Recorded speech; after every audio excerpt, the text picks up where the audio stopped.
यशोदानंदन ब्रज जनरंजन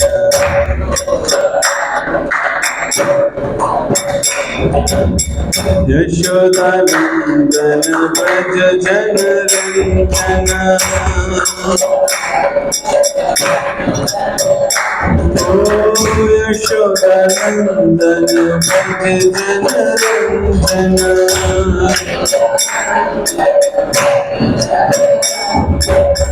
यमुना तेरा वन चारे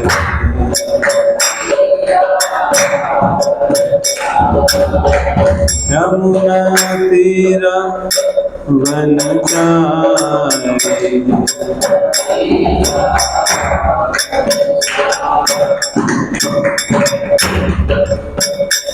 हरे कृष्णा कृष्णा कृष्णा हरे हरे हरे राम राम राम हरे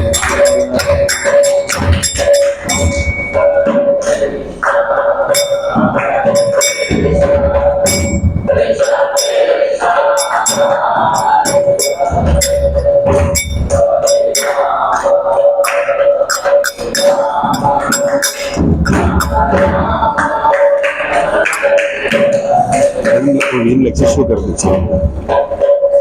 हरे कृष्णा कृष्णा कृष्णा हरे हरे हरे राम राम राम हरे हरे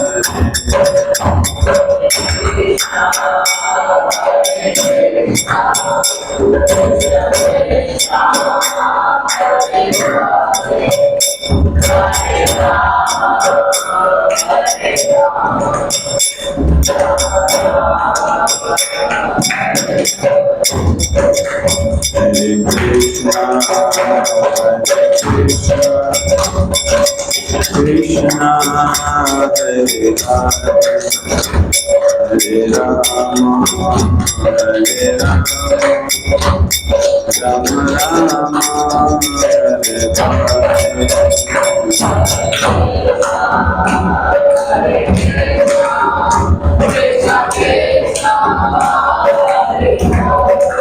बस मैं भी लेक्चर में बैठ गया हूँ, 1 घंटे बाद में फ्री हूँ।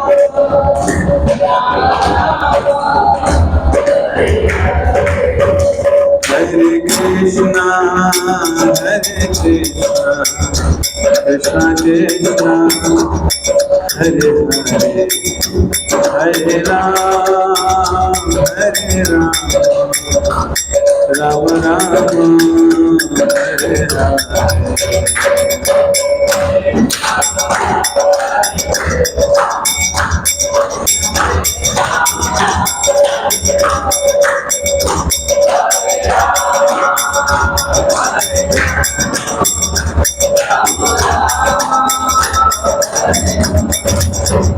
Jaya Prabhupada, Prabhupada, Prabhupada, Shila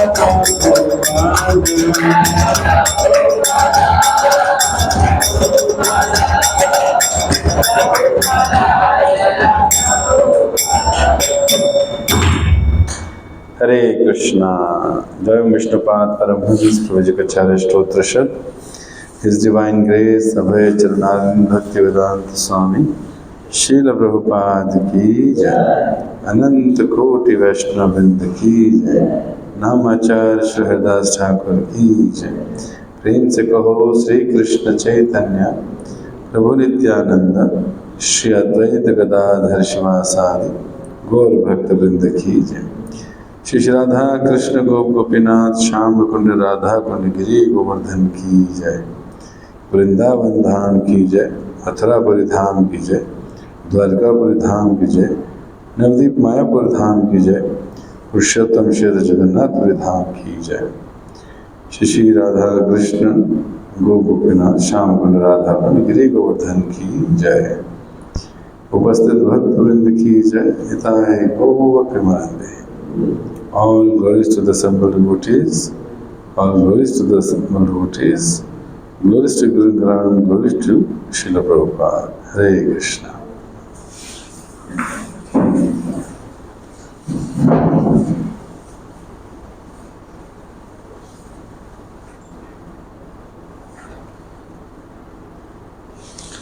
हरे कृष्णा।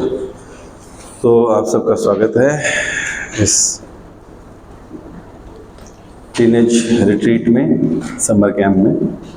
हम सब लोग अभी 3 दिन के लिए हरिद्वार भी होकर आए और खूब स्नान किया, खूब कथा श्रवण किया, खूब कीर्तन किया, खूब डांस किया, खूब प्रसाद खाया कि आखिरी वाले दिन कम पड़ गया। आखिरी वाले दिन थोड़ा कम पड़ गया था ना, थोड़ा सा। और हम सब लोग जो हैं रोहिणी इस्कॉन मंदिर के आसपास ही रहते हैं और हमारे जो हैं माता पिता भी इस्कॉन से जुड़े हुए हैं, है कि नहीं? या नहीं जुड़े तो जुड़ जाएंगे, क्योंकि अब आप जुड़ गए हो तो। और इस्कॉन एक ऐसी संस्था है, देखने में नाम तो फिरंगी लगता है, इंग्लिश नाम लगता है, international society for Krishna consciousness, कि ये जो है संस्था जो है ये कृष्ण चेतना का अंतर्राष्ट्रीय स्तर पर प्रचार प्रसार करती है। और भारत के ही एक साधु सन्यासी श्रील प्रभुपाद जी के द्वारा अमेरिका जैसे देश में इसको स्थापित किया गया था। इससे पहले भी बहुत से सन्यासी हुए, इससे पहले भी लोग प्रचार करते थे, लेकिन इस्कॉन और दूसरी संस्थाओं में ये अंतर रहा कि इस्कॉन संस्था ब्रह्म माध्वा गौड़ीय संप्रदाय से चल रहा है। 4 मुख्य संप्रदाय हैं, प्रामाणिक संप्रदाय हैं जो पद्म पुराण में बताए गए हैं। पहला है ब्रह्म संप्रदाय, दूसरा है रुद्र संप्रदाय, तीसरा है श्री संप्रदाय और चौथा है कुमार संप्रदाय। ब्रह्मा जी के 4 पुत्र कुमार कहते हैं ना। तो 4 संप्रदायों से ये भगवत ज्ञान सृष्टि में जो है संसार में गुरु शिष्य परंपरा के द्वारा दिया गया। तो जो संस्था ब्रह्मा जी से चली, अगर भगवत गीता देखेंगे तो जहाँ पर चैप्टर 1 है, उस चैप्टर 1 के लेफ्ट साइड में जो पेज है उसमें आप देखेंगे कि गुरु परंपरा का वर्णन है। सबसे पहले कृष्ण ने ये भगवत तत्व का ज्ञान ब्रह्मा जी को दिया, ब्रह्मा जी ने नारद को, नारद जी ने व्यासदेव को, व्यासदेव ने पद्मनाभ को। इस तरह से गुरु परंपरा चली आ रही। सृष्टि के आरंभ से गुरुओं के नाम लिखे हुए। और फिर जब कलयुग में ये संस्था आई, ये गुरु परंपरा आई, तो ब्रह्मा जी से चले हुए संप्रदाय में, तो हमारे संप्रदाय में मध्वाचार्य एक ऐसे आचार्य हुए जिन्होंने ये ज्ञान आगे बढ़ाया और मध्वाचार्य से ये शिष्य परंपरा आगे चली। और फिर उसमें स्वयं भगवान कृष्ण चैतन्य महाप्रभु के रूप में अवतरित होकर एक भक्त के रूप में आए और मध्वाचार्य संप्रदाय में ही दीक्षित हुए। और उसके बाद चैतन्य महाप्रभु से ही गुरु शिष्य परंपरा आगे बढ़ी। रूप सनातन शिष्य थे, आगे बढ़ी। और ऐसी भविष्यवाणी की चैतन्य महाप्रभु ने कि जिसका भी भारत भूमि में जन्म हुआ है उसको 2 चीज़ें करनी चाहिए। जन्म सार्थक करी, कर परोपकार। अपने जन्म को सार्थक करे, आत्म साक्षात्कार करके, और दूसरों पे उपकार करें। उपकार कैसे करेंगे? किसी का भला कैसे करेंगे? कोई बच्चा गुम गया है, पिता का, करोड़पति पिता है, बच्चा जो है घर भूल गया, रास्ते में खड़ा है, रो रहा है, 5-10 दिन हो गए, खाने को कुछ नहीं, रो रहा है बेचारा, तो उसकी मदद कैसे करोगे आप? खाना खिला के।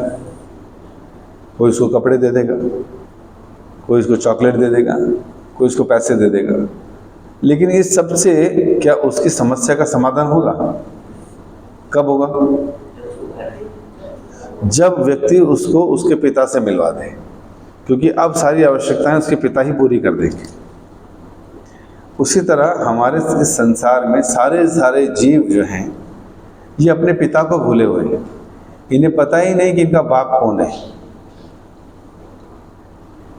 आपको भी, हमको तो पता है, सबको पता है, कोई खुराना जी का बेटा है, कोई अरोड़ा जी का बेटा है, कोई अग्रवाल जी का बेटा है। नहीं नहीं नहीं, ये तो टेम्परेरी पापा है जिन्होंने हमें शरीर उपलब्ध कराया। और हमारे टेम्परेरी पापा 50, 60, 70 के बाद चले जाएंगे।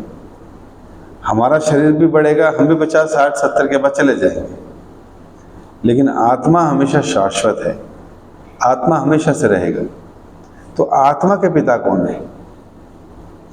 आत्मा को किसने बनाया? आत्मा कहाँ से इंपोर्ट हुई? आत्मा को किस दुकान में, किस मॉल से खरीद के लाए तुम्हारे मम्मी पापा? कहाँ से है आत्मा? यह आत्मा भगवान श्री कृष्ण का अंश है। कृष्ण गीता में कहते हैं, ममेवांश जीव लोके जीवभूत सनातना। ये सभी जो है जीवात्माएं मेरी ही सनातन अंश हैं। तो जब भगवान ने कहा सभी जीवात्माएं मेरी अंश हैं, सभी आत्माएं भगवान कृष्ण के अंश हैं, तो इसमें कौन कौन सी आत्मा आ गई? सारी हिंदुओं की आत्मा आ गई? हाँ, किस किस के हैं?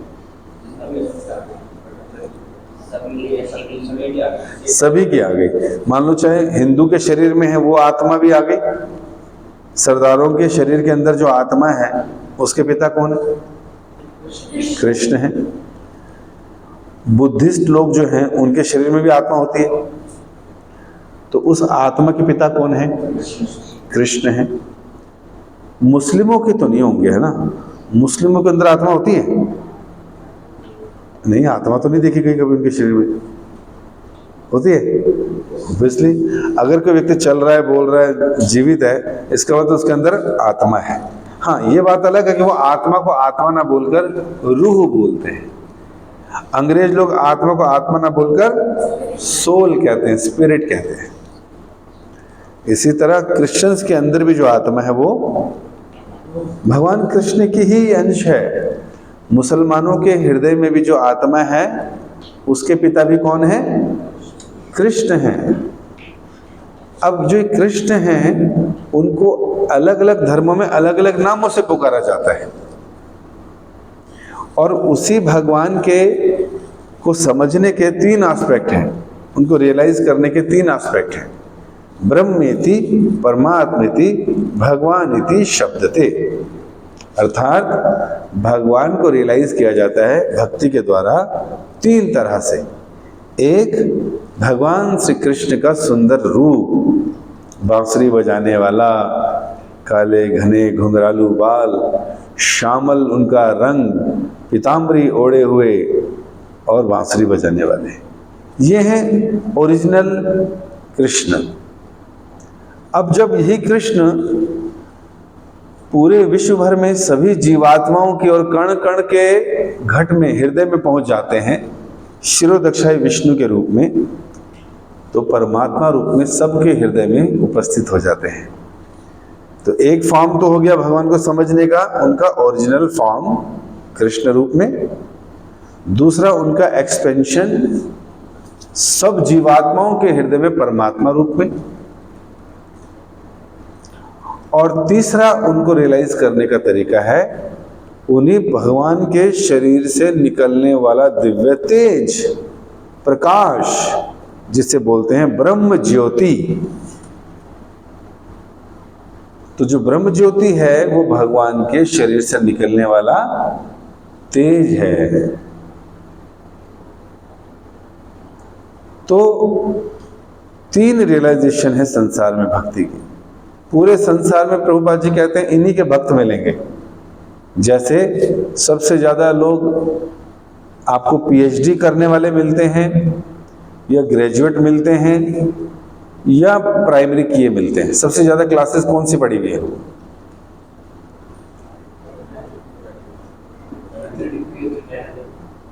हाँ जी, प्राइमरी। सबसे ज़्यादा पीएचडी पढ़ी है ना लोगों ने। हम ये नहीं कह रहे सबसे बड़ी कौन सी क्लास, हम ये कह रहे हैं सबसे ज़्यादा पूरे विश्व में लोगों ने कौन सी कक्षा को पढ़ा है। 3 क्लासों में पूछा हमें, पीएचडी पढ़ी है सबसे ज़्यादा, या ग्रेजुएट सबसे ज़्यादा है, या प्राइमरी। हाँ, अब आया समझदारी वाला आंसर। भाई मान लीजिए किसी ने प्राइमरी की, उसके बाद स्कूल छोड़ दिया, उसने ग्रेजुएशन नहीं की, उसने पीएचडी नहीं की, पैसे नहीं थे, माता पिता नहीं थे, तो प्राइमरी के बाद ही छोड़ दिया। लेकिन किसी के पास पैसे थोड़े ज़्यादा थे, पढ़ाने वाले थे, तो उसने ग्रेजुएशन कर ली। इसके बाद पैसे नहीं थे, नौकरी में लग गया, तो आगे पढ़ नहीं पाया, इसलिए ग्रेजुएट। अब ग्रेजुएट ने प्राइमरी की हुई है और ग्रेजुएशन करने वाले थोड़े कम हैं। लेकिन कुछ ग्रेजुएट्स के पास ये था कि हम पढ़ाना चाहते हैं, आगे प्रोफेसर बनना चाहते हैं, हम थीसिस लिखेंगे और पीएचडी करेंगे। तो बहुत कम ग्रेजुएट ऐसे होते हैं जो मास्टर्स करते हैं, उसके बाद पीएचडी करते हैं। ठीक है, समझ आया? तो इस तरह से पीएचडी वाले सबसे कम हो गए, ग्रेजुएट वाले उससे ज़्यादा हो गए, और प्राइमरी वाले सबसे ज़्यादा हो गए। तो जो प्राइमरी शिक्षा का ज्ञान ले रहे हैं, तो हम समझ सकते हैं ये वो लोग हैं जिनको ब्रह्म ज्योति का ज्ञान है, निराकार स्वरूप भगवान का, जो हर जगह व्याप्त है रोशनी के रूप में। समझ गए? तो प्राइमरी वाले ज्यादा मिलेंगे। इसलिए इस्लाम में लोग किसकी भक्ति करते हैं? साकार की या निराकार की? निराकार की। क्रिश्चियनिटी में बोलते साकार हैं, लेकिन ज्यादा निराकार की भी करते हैं। सिखिज्म में हर जगह राम और कृष्ण का नाम है, लेकिन वो भी निराकार की करते हैं, कुछ लोग साकार की करते हैं। हिंदुइज्म में साकार की भी करते हैं, निराकारी भी बहुत मिलेंगे, है ना। आर्य समाजी हो गए, या ब्रह्म ज्योति वाले हो गए, या निरंकारी संत समागम वाले हो गए, है ना। ये निरंकार वाले हैं सारे। तो इनकी संख्या तुम्हें बहुत ज़्यादा मिलेगी। क्यों? क्योंकि ये भगवान के ब्रह्म तेज पर ध्यान लगाते हैं, भगवान को निराकार समझते हैं। ठीक है, तो प्राइमरी वाले बहुत ज़्यादा मिलेंगे। लेकिन जो लोग ध्यान लगा रहे हैं योग साधना के द्वारा और हृदय में परमात्मा का दर्शन कर लेते हैं, जिनको भगवान का दर्शन हो गया, वो कभी भगवान को निराकार मानेंगे? क्योंकि योग साधना से दर्शन कर लिया हृदय में परमात्मा का। तो ये ग्रेजुएट लेवल की शिक्षा होगी। और कुछ लोग पीएचडी करते हैं। पीएचडी क्या है कि भैया ये निराकार ब्रह्म ज्योति आ कहां से रही है? भैया ये जितने भी परमात्मा सबके हृदय में हैं, इनका सोर्स क्या है? ये कहां से आए? इतने सारे परमात्मा कैसे? तो फिर वो क्या करते हैं, जब शिक्षा आगे लेते हैं तो क्या देखते हैं कि अरे ये तो कृष्ण हैं, आदि पुरुष, जो अपना विस्तार करते हैं बलराम जी के रूप में। बलराम जी करते हैं चतुर्व्यूह 4 विष्णु के रूप में, फिर उसमें से संकर्षण करते हैं नारायण के रूप में, फिर नारायण से चतुर्व्यूह 4 विष्णु और प्रकट होते हैं, अनिरुद्ध, प्रद्युम्न, संकर्षण और वसुदेव। फिर उन संकर्षण से कारणोदक्षाय विष्णु प्रकट होते हैं, जो सारे ब्रह्मांड निकालते हैं। गर्भोदक्षाय विष्णु प्रकट होते हैं, जो सारे ब्रह्मांडों में प्रवेश कर जाते हैं। और शिरोदक्षाय विष्णु जो हैं वो सारी जीवात्माओं के हृदय में परमात्मा रूप में चले जाते हैं। और वही भगवान की आध्यात्मिक लोक धाम या कृष्ण का शरीर, उससे निकलने वाला दिव्य तेज ब्रह्म ज्योति कहलाता है संसार में। तो जिसने पीएचडी करी उसको सारा ज्ञान हो गया कि शिरोदक्षाय विष्णु कहाँ से आए? गर्भोदक्षाई से। गर्भोदक्षाई कहाँ से आए? कारणोदक्षाई से। कारणोदक्षाई कहाँ से आए? संकर्षण से। संकर्षण कहाँ से आए? नारायण से। नारायण कहाँ से आए? चतुर्व्यूह से। चतुर्व्यूह कहाँ से निकला है? बलराम जी से। बलराम जी कहाँ से आए? कृष्ण से। कृष्ण कहाँ से आए? यशोदा से। यशोदा तो 5000 साल पहले हुई थी, सृष्टि तो कब से है। ये क्या कंफ्यूजन है भाई? है कि नहीं? कंफ्यूजन लग रही है कि नहीं? 5000 साल पहले तो आई थी ना यशोदा, सृष्टि तो कब से है। इसका मतलब फिर पहले कोई और भगवान थे? कौन थे? कृष्ण जब धर्म की हानि होती है, पृथ्वी का भार उतारना होता है पापों से, तो फिर से अवतरित हो जाते हैं। यदा यदा हि धर्मस्य ग्लानिर्भवति भारत परित्राणाय साधूनां विनाशाय दुष्कृतां। क्या करने आता हूं? साधुओं को तारने के लिए, साधुओं की रक्षा करने के लिए, और असुरों का वध करने के लिए, और धर्म की फिर से स्थापना करने के लिए। तो इसलिए जब भगवान अवतरित हुए और अपने ही भक्तों को अपना माता पिता बनाते हैं, तो गोलोक वृंदावन में कृष्ण सदैव आनंद उठाते हैं, और जब यहाँ पर आना हो तो अपने ही माता पिता को जो लीला में हैं उन्हें इस संसार में भेजते हैं, फिर उनके ही गर्भ से प्रकट हो जाते हैं। तो कोई ये सोचे या ये कहे कि तुम्हारे भगवान जिन्हें तुम बोलते हो कि सबसे बड़े भगवान कृष्ण हैं, बट ये तो 5000 साल पहले हुए थे। उससे पहले भगवान कौन था? उससे पहले भी कृष्ण ही थे। अपने धाम गोलोक से वो सारी सृष्टि का संचालन कर रहे हैं, बलराम जी के द्वारा, 3 विष्णुओं के द्वारा, पुरुष अवतार के द्वारा। और जब जब उनको लगता है कि मुझे भी आना चाहिए, तो फिर वो भी प्रकट हो जाते हैं, लीला करके फिर अपने धाम चले जाते हैं। समझ आया? तो स्पिरिचुअल वर्ल्ड में, गोलोक वृंदावन धाम में भगवान कृष्ण हमेशा रहते हैं, अपने परिकरों के साथ, पार्षदों के साथ नित्य आनंद उठाते हैं, और उस धाम का कभी भी क्षय नहीं होता। तो वहाँ रहते हैं, और उसके बाद बहुत से वैकुंठों में जो उसके नीचे हैं, भगवान ने आज तक जितने अवतार लिए हैं, वो सारे अवतारों का अपना अपना घर है, अपने अपने पार्षद हैं, अपने अपने लीलाएं स्थली हैं ऊपर, सब वहीं पर उनके साथ रहते हैं। उस स्पिरिचुअल वर्ल्ड का कभी, वैकुंठ का कभी नाश नहीं होता। और जब इस संसार में भगवान को लीला करनी हो, धर्म को फिर से स्थापना करनी हो, तो प्रकट होते हैं, लीला करते हैं, धर्म की स्थापना करते हैं, फिर से अप्रकट हो जाते हैं। समझे? तो किसी को अगर ये लगता है कि तुम्हारे भगवान जो हैं वो 5000 साल पहले आए थे, तो उससे पहले कौन? तो उनको बताना चाहिए कि हमारी सृष्टि तो चलती रहती है, भगवान आते रहते हैं, लीलाएं करते हैं, धर्म की स्थापना करते हैं, ताकि सभी जीवात्माएं भगवान के अवतार से आकर्षित हों, उनकी पूजा पाठ करें, उनका नाम लें, उनकी कथा सुने, और फिर मुक्त हो जाएं, जन्म मृत्यु से बाहर निकल जाएं। इसलिए भगवान बार बार आते हैं। ठीक है कि? तो इस तरह से जो लोग भगवान के पर्सनल फॉर्म का पूजन करते हैं, तो top most philosophy, PhD level का ज्ञान है, क्योंकि भगवान का रंग है, रूप है, सुंदर लीलाएं हैं, उस पर ध्यान लगाते हैं, उसी का गुणगान करते हैं। और वही भगवान जो परमात्मा रूप में योगियों के द्वारा दर्शन कर लिए जाते हैं हृदय में, तो उनको लगता है यस, हमने ग्रेजुएशन कर ली, इससे बड़ा कुछ नहीं है, क्योंकि हमने परमात्मा का दर्शन कर लिया अंदर। समझे? और उन्हीं का रूप जो है साकार, निराकार रूप में ब्रह्म ज्योति, वो है प्राइमरी नॉलेज, जिनको खाली प्रकाश ही प्रकाश दिखता है। जैसे कोई व्यक्ति बाहर से देख रहा होगा, तो उसको कमरे में लाइट दिखाई देगी? नहीं देगी, तो कहेगा यही भगवान है, यही लाइट है।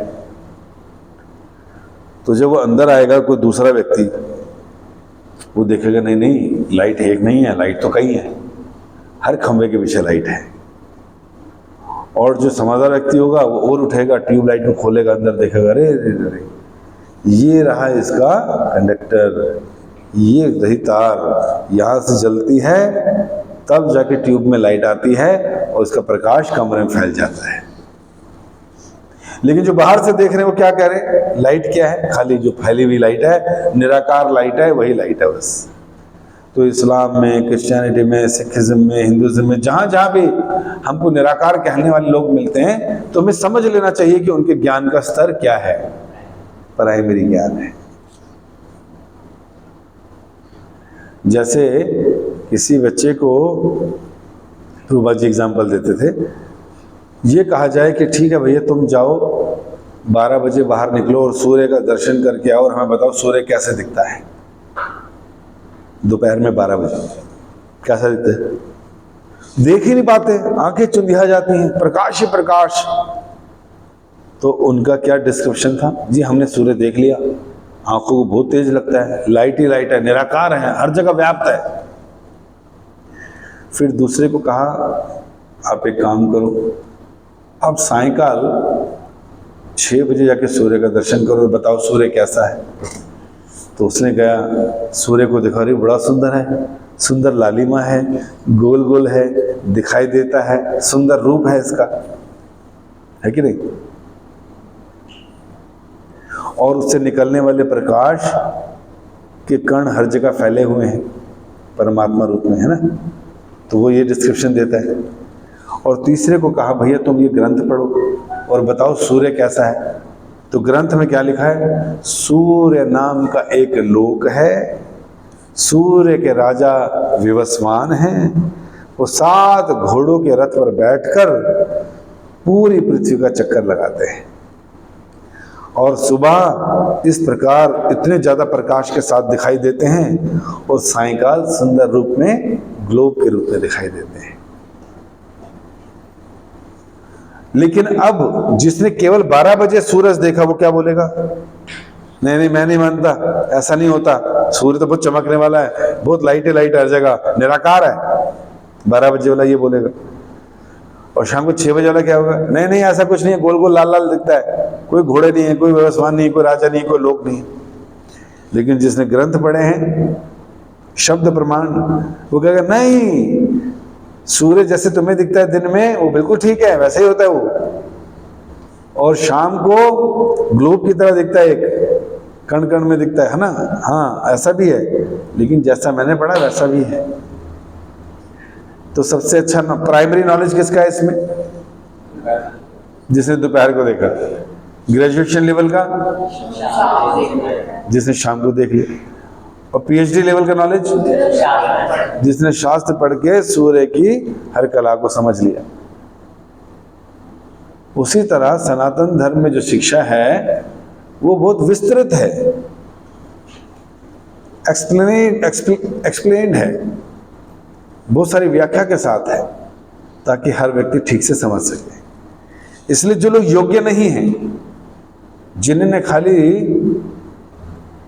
भगवान के निराकार स्वरूप को ही सब कुछ मान लिया है, वो साकार रूप को अप्रिशिएट नहीं कर पाते, पीएचडी नॉलेज को अप्रिशिएट। अब तुम्हारे आगे अगर मैं पीएचडी की किताबें रख दूं कि चलो 1 घंटा पढ़ो, 1 घंटे बाद मैं आऊंगा, मुझे कुछ समझाना, कुछ समझ आएगा? कुछ समझा पाओगे?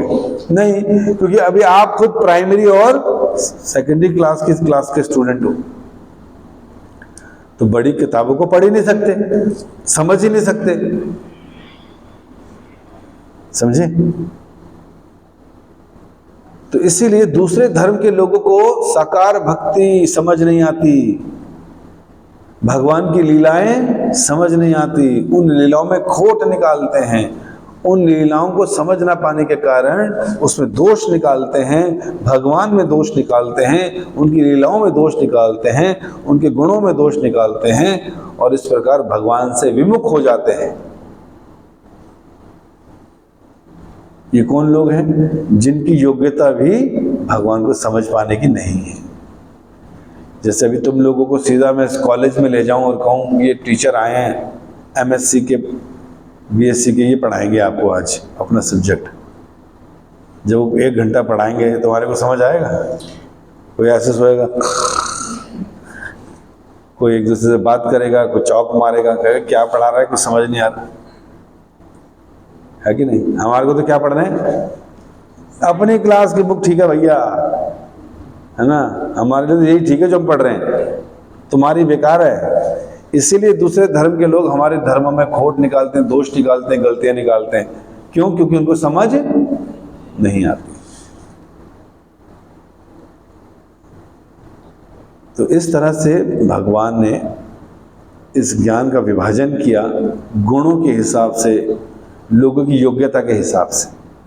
जैसे एक स्कूल के अंदर अलग अलग क्लासेस होते हैं, अलग अलग क्लास टीचर होते हैं, ताकि बच्चा अपनी योग्यता के अनुसार, एज के हिसाब से, समझ के अनुसार उन क्लासों को पढ़ सके। उसी तरह भगवान ने पूरे संसार को भी 3 क्लासेस में बांट दिया, निराकारवादी, परमात्मावादी और साकारवादी। प्राइमरी सेकेंडरी शिक्षा, ग्रेजुएट शिक्षा और मास्टर्स एंड पीएचडी शिक्षा। अब जिसकी जैसी चेतना होगी वो ऐसे समझेगा, ठीक है कि नहीं? तो इस तरह से भगवान ने इस सृष्टि की रचना की, इस प्रकार से अवतार लिए और इस प्रकार का ज्ञान दिया ताकि अपनी अपनी योग्यता के अनुसार लोगों को समझ सके, ठीक है? तो बताइए, भगवान साकार है कि निराकार? निराकार नहीं है। साकार भी हैं और निराकार भी हैं। वो जो प्रकाश निकल रहा है सूरज से, उसकी कोई वैल्यू है कि नहीं? यस, उसकी वैल्यू है। सूर्य है तभी तो प्रकाश है। इसलिए भगवान साकार भी हैं और परमात्मावादी हर एक के हृदय में भी हैं और ब्रह्म ज्योति भी है, उनके शरीर से निकलने वाला प्रकाश भी एग्जिस्ट करता है, वो भी स्पिरिचुअल है। समझ गए? तो तीनों ज्ञान परफेक्ट है, लेकिन डिग्री अलग अलग है। एक है प्राइमरी, उससे ज्यादा आगे बढ़ना है आपको, एडवांस होना है, तो ध्यान लगाइए, परमात्मावादी बन जाइए, हर एक के हृदय में परमात्मा को देखिए। वही परमात्मा शास्त्र भगवत गीता में कृष्ण ने कहा, विद्या विनय संपन्ने ब्राह्मणे गविहस्तनी शुनि चे पशुपाके च पंडितः समदर्शिना। ऐसे व्यक्ति को पंडित कहा गया है, ज्ञानवान कहा गया है, जो विद्या से विनय पूर्ण सारा ज्ञान ले चुका है, विनयशीलता जिसके अंदर है, वो पंडित कहलाएगा। चाहे वो मुसलमान हो, चाहे क्रिश्चियन हो, चाहे सिख हो, अगर कोई विद्या से भरा हुआ है, विनयशील है, और ऐसा व्यक्ति पंडित कहलाएगा। समझे? और ऐसा क्यों? उस ज्ञान की वजह से उसको ये पता चल गया कि परमात्मा घट घट में है, जर्रे जर्रे में है, कण कण में है। हर जीवात्मा के हृदय में परमात्मा है। चींटी के हृदय में भी, हाथी के हृदय में भी, ब्राह्मण के हृदय में भी, स्त्री के हृदय में भी, पशु के हृदय में भी, पक्षी के हृदय में भी। तो ध्यान लगाते हुए उसने देख लिया, अपने हृदय में भी दिखाई देगा और सबके हृदय में दिखाई देगा। कौन से परमात्मा? जिनके हाथ में शंख, चक्र, गदा और पद्म है। क्या क्या है? तो भगवान ने जब विश्वदीक्षा विष्णु ने अपना विस्तार किया, तो इस रूप में हर एक के हृदय में, चींटी के हृदय में भी, हाथी के हृदय में भी। तो जो भक्तों की चेतना ब्रह्म ज्योति वाले ज्ञान से, निराकार वाले ज्ञान से ऊपर उठती है और ध्यान लगाता है, तो सबके हृदय में परमात्मा देख लेता है, अपने हृदय में भी परमात्मा देख लेता है। फिर वो किसी से द्वेष नहीं करता, लड़ाई नहीं करता, है ना, किसी से नफरत नहीं करता, किसी को मारता नहीं। क्यों? क्योंकि सबके हृदय में क्या देख लिया? परमात्मा। अरे, सबके हृदय में परमात्मा है। तो ऐसा उसने परमात्मा का दर्शन कर लिया। और इस तरह से जो लोग, अच्छा ये परमात्मा जब सबके हृदय में, तो खाली हिंदुओं के हृदय में ही क्या? जब कह रहे हैं कण कण में है, जर्रे जर्रे में है, एवरी एटम, न्यूट्रॉन, प्रोटॉन, सबके अंदर आत्मा है, लिविंग सेल है, तो साथ में परमात्मा भी है।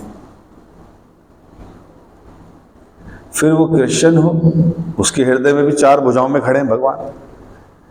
चाहे फिर मुस्लिम हो जो अल्लाहू अकबर, अल्लाह बहुत महान, अल्लाहू अकबर, अल्लाह बहुत महान करता है, लेकिन उसे पता नहीं अल्लाह महान कैसे।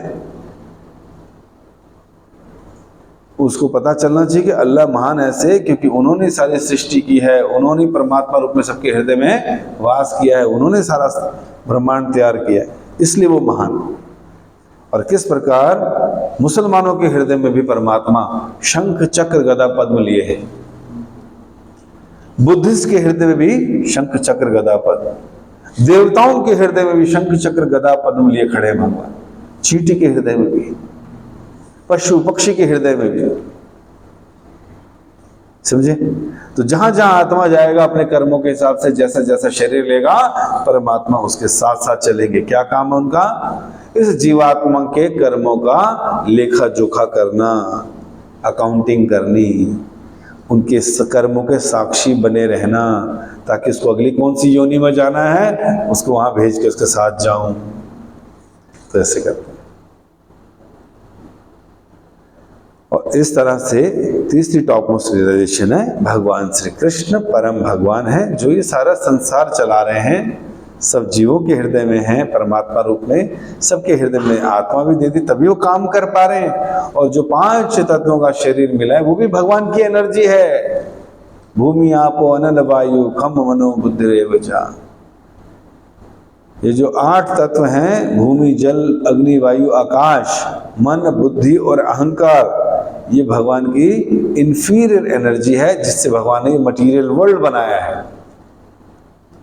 उसी से हमारे को शरीर मिला है, उसी का मन हमारे अंदर में। तो कहां से आया है? सब भगवान के द्वारा दिया गया है। कौन से भगवान? कृष्ण भगवान। किस किस को दिया मन बुद्धि अहंकार? किस किस को दिया 5 तत्वों का शरीर? कौन आते हैं सब में? हिंदू, मुस्लिम, सिख और ईसाई। इसका मतलब हिंदू मुस्लिम सिख ईसाई सबका बाप एक है भाई, वो है कृष्ण कन्हई, वो है कृष्ण कन्हई। समझ आई कि नहीं आई? और जिनको नहीं समझ आई वो करते हैं लड़ाई पे लड़ाई, लड़ाई पे लड़ाई। ठीक? तो इस तरह से हमें ज्ञान होना चाहिए। अगर हमें ये ज्ञान हमेशा याद रहेगा कि मेरे हृदय में भी परमात्मा है, दूसरे के हृदय में भी परमात्मा है, तो भला मैं किसी को, किसी के शरीर को गलत बोलूंगा नहीं, किसी पे प्रहार करूंगा। किसी के शरीर को मारना उसके मंदिर को मारना हो गया, किसी को मंदिर को तोड़ना अर्थात किसी के शरीर को मारना पीटना तो मंदिर को मारना तोड़ने के बराबर हो गया, है कि नहीं? तो व्यक्ति क्या है? परमात्मा का दर्शन करता है हर जगह। तो इस तरह से हमें ज्ञान होना चाहिए कि 3 ही रियलाइजेशन है संसार में, ब्रह्मवादी हो गए, परमात्मावादी हो गए और भगवानवादी हो गए। तो हम किसके भक्त हैं? भगवानवादी, अर्थात भगवान के साकार रूप की पूजा करते हैं। जब उनकी पूजा करते हैं तो सारे परमात्माओं की भी पूजा हो गई और ब्रह्म ज्योति की भी पूजा होगी, क्योंकि उसका सबका सोर्स क्या है? साकार रूप में कृष्ण। कृष्ण क्या कहते हैं? अहम सर्वस्य प्रभवो मतः सर्वे प्रवर्तते इति मत्वा भजन्ते माम बूधा भाव समान्विता। कि मैं समस्त आध्यात्मिक और भौतिक जगतों का कारण मैं ही हूं, सब कुछ मुझसे ही निकलता है, सब कुछ भगवान कृष्ण से आया है। कौन बोल रहा है ये बात? स्वयं कृष्ण कह रहे हैं। स्पिरिचुअल वर्ल्ड का भी कारण मैं हूं, मटेरियल वर्ल्ड का कारण भी मैं हूं। और जो चीज आप देख रहे हो संसार में, तुम्हारा शरीर, संसार में पहाड़ पर्वत झरने इत्यादि, सब कुछ मेरी ही एनर्जी है, मेरी ही शक्ति है, मुझसे ही सब कुछ निकलता है। और जो बुद्धिमान व्यक्ति ये जान लेता है कि सब कुछ भगवान से आता है, परम भगवान कृष्ण है, तो भगवान कह रहे हैं ऐसा व्यक्ति जो ये जान जाता है वो मेरी ही भक्ति करता है। क्योंकि समझ आ गया उसको तो कि सुप्रीम कौन है, समझ आया? तो इस तरह से कई लोग ऐसे प्रश्न करेंगे आपसे कि भैया तुम तो कहते हो कृष्ण जी भगवान हैं, लेकिन तुम्हारे कृष्ण भगवान तो मर गए थे युद्ध में के बाद। द्वारका में हमने सुना उनके तो शरीर मर गया था उनका, तो अब कैसे समझाओगे इस बात को?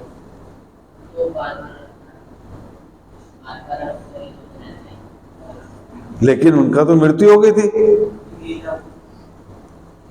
कैसी लीला है ये? तो बताते हैं क्या है,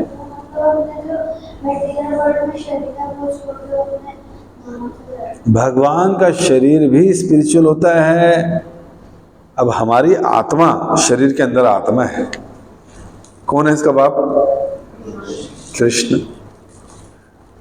आत्मा को जला सकते हैं, भिगा सकते हैं, गीला कर सकते हैं, सुखा सकते हैं, काट सकते हैं, कोई परिवर्तन आता है? नहीं आता। जब आत्मा में कोई परिवर्तन नहीं आता, आत्मा को जला नहीं सकते, काट नहीं सकते, मार नहीं सकते, तो जिसने ये आत्मा बनाई कभी उसकी मृत्यु हो सकती?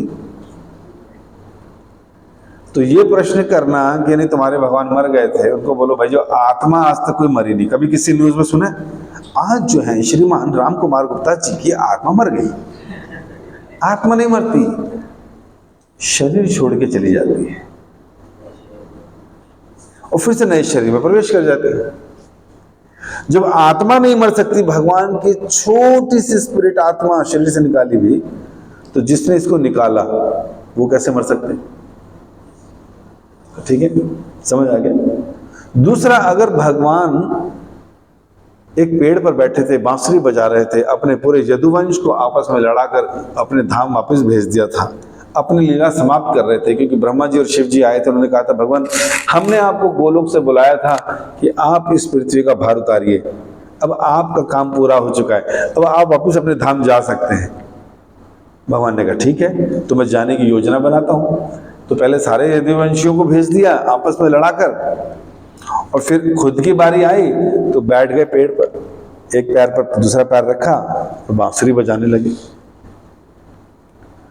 और सबको कैसे भेजा कि एक ऐसी लीला रची भगवान ने कि इनके बच्चों ने, पोतों ने कुछ ब्राह्मणों के साथ मजाक किया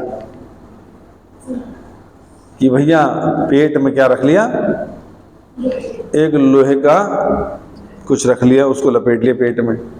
और सारे बच्चों ने पूछा ऋषि मुनियों से कि बताइए इसको लड़का होगा कि लड़की? उसने कहा जो भी इसके गर्भ में है उसी से तुम्हारे पूरे यदुवंश का नाश हो जाएगा, हमसे मजाक करते हो? तो ब्राह्मण के मुंह से क्या निकलवाया? श्राप। और फिर युग्रसेन के पास गए सब, तो उन्होंने इसको कटवा के टुटवा के समुद्र में फेंकवा दिया। फिर एक बार ये सारे के सारे लोग पिंडारिक नाम के तीर्थ में गए। वहाँ पर जब सब लोग थे, सब झूम रहे थे पी पाकर, तो वहीं पर उससे उगी हुई खेती लोहे से उसने एक दूसरे को पकड़ा, मारने लगे। जिसको भी मारे वो मृत्यु हो जाए उसकी। और फिर कृष्ण बलराम भी आगे बचाने के लिए उनको मारने लगे। उन्होंने भी निकाला, वही लोहा निकाला वहाँ से जिसकी खेती हो गई थी। यदुवंशियों को, अपने ही पुत्रों को, पोत्रों को मारने लगे, सब मरने लगे, सब चले गए धाम। और एक छोटा सा अंश जो टूटा नहीं था, बच गया था, वो मछली ने खा लिया था। मछली किसी जरा नाम के शिकारी ने पकड़ ली थी। जब उसको काटा तो उसके अंदर लोहा निकला है, उसने अपने तीर पे लगा लिया। जिसने शिकार करने का तो देखा भगवान कृष्ण बैठे हैं लेफ्ट राइट का पैर ऐसे करके, उसे लगाई तो कोई हिरण की आंख है, उसने तीर चला दिया। वो तीर किसको लगा? कृष्ण के पैर पर। कृष्ण यदुवंशी हैं, यदुवंशियों का ही नाश होना था उससे, तो बहाना पूरा हुआ। बेचारा जरा आया आंखों में रोता हुआ आंसू लेकर, भगवान मुझे माफ कर दो, मैंने तीर चलाया, मुझे क्षमा कर दो। तो भगवान ने कहा जरा ये तो तुम कारण बने हो मेरे वापस धाम जाने के, मैंने लीला समेटनी थी, इसलिए तुम्हारे तीर पर वही पत्थर लगा था, लोहे का टुकड़ा, जो जिसे मेरा पूरा यदुवंश अपना द्वारका धाम चला गया। अब मैंने भी जाना था। तो जरा को कहा तुमने बहुत अच्छी सेवा करी है तीर चलाने की, इसलिए तुम भी जाओ वैकुंठ, तुम भी धाम जाओ। उसको सशरीर धाम भेज दिया। वैकुंठ का मतलब क्या है? जहाँ कोई कुंठा नहीं, जन्म नहीं, बुढ़ापा नहीं, बीमारी नहीं, मृत्यु नहीं। तो जो तीर मारने वाले को भगवान अमर बना सकते हैं,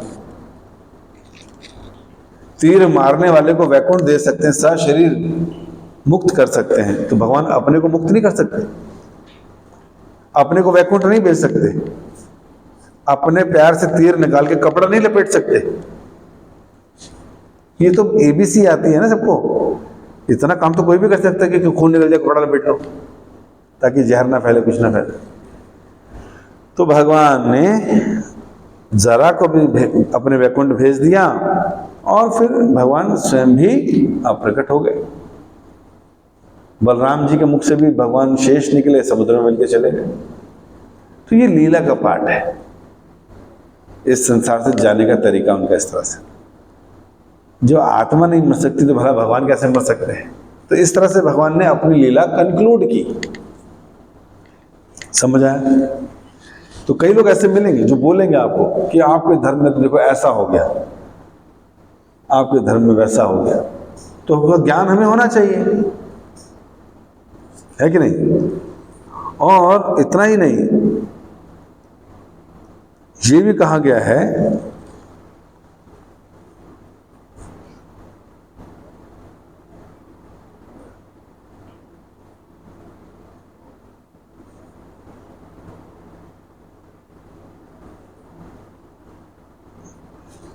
कई लोग, दूसरे धर्म के लोग,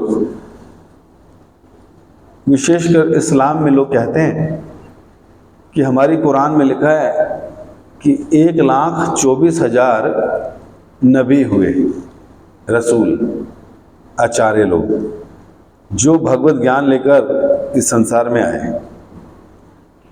लेकिन तुम्हारे जो भगवान इत्यादि हैं वो भी क्या है? रसूल या नबी हैं। भगवान तो एक ही है, वो अल्लाह है, वो निराकार है। बाकी जितने और हैं तुम्हारे, वो सब क्या है? रसूल या नबी हो सकते हैं, रिप्रेजेंटेटिव हो सकते हैं, ज्ञान देने वाले। लेकिन तुम उन्हें भगवान मत बोलो, अल्लाह मत बोलो, या उनके बारे मत बोलो। तो उनकी शिक्षा क्या है? जिस गांव में जैसे 5वीं का स्कूल है और 5वीं के स्कूल में वहाँ का सबसे बड़ा पढ़ा लिखा 5वीं क्लास का ही है, तो वो नहीं चाहते कि कोई हमें ये बोले वहाँ 10th क्लास भी है, 12th क्लास भी है। इसलिए कहते हैं 5वीं क्लास जिंदाबाद जिंदाबाद, 5वीं क्लास ही मानी जाएगी। जो नहीं मानेगा कि 5वीं क्लास सबसे बड़ी है, उसका सर कलम कर देंगे। ऐसे होता ना। जो हमारी भाषा में ये नहीं बोलेगा कि ये जो रोशनी सबको देता है वो सूरज है, सूरज बहुत महान है, हम उसका सर कलम कर देंगे। क्योंकि हमारी भाषा में उस रोशनी देने वाले को क्या कहते हैं? सूरज। तुम बोलोगे हाँ भाई साहब, हम लोग भी उसे सूर्य कहते हैं। अंग्रेज कहेगा हम भी भाई इसको सन कहते हैं। नहीं, ना सन बोलोगे ना सूर्य बोलोगे, क्या बोलोगे? सूरज बोलोगे। सूरज महान है, सूरज महान है। इसको बोलते हैं इमेच्योर प्रैक्टिस ऑफ रिलीजन।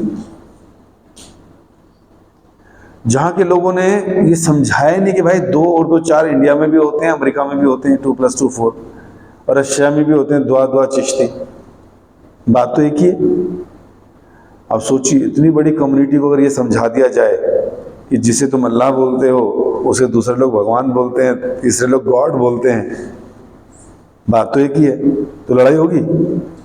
फिर क्यों लड़ाई होगी? फिर लड़ाई नहीं होगी। क्यों? क्योंकि सबको समझ आ गया।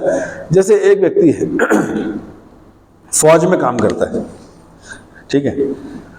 अब फौज में काम करता है तो बेचारा जब वो बिहार में था पोस्टेड, अपनी पत्नी को लेकर गया था, किराए पे रहता था, तो उसको एक वहाँ पे बच्चा हो गया, बेटा। 2-3 साल नौकरी में था तो बेटे को वहाँ पर उसने स्कूल में डाल दिया, भर्ती करा दिया। इस बीच उसकी पोस्टिंग बदल गई, माता भी गर्भवती थी, तो उसको लगा ये बच्चे तो अब यहाँ स्कूल में पढ़ ही रहे हैं, है ना, 5वीं में, तो इसका स्कूल क्यों छुड़वाना, क्यों नई जगह एडमिशन का चक्कर डालना, इसको यहीं रहने देते और अपनी बुआ के यहीं रह लेगा। तो बिहार में रहने लगा और पापा को क्या बोलता था वो, पापा क्या बोलता था, पापा बोलता था, पापा अरे पापा मेरे पापा।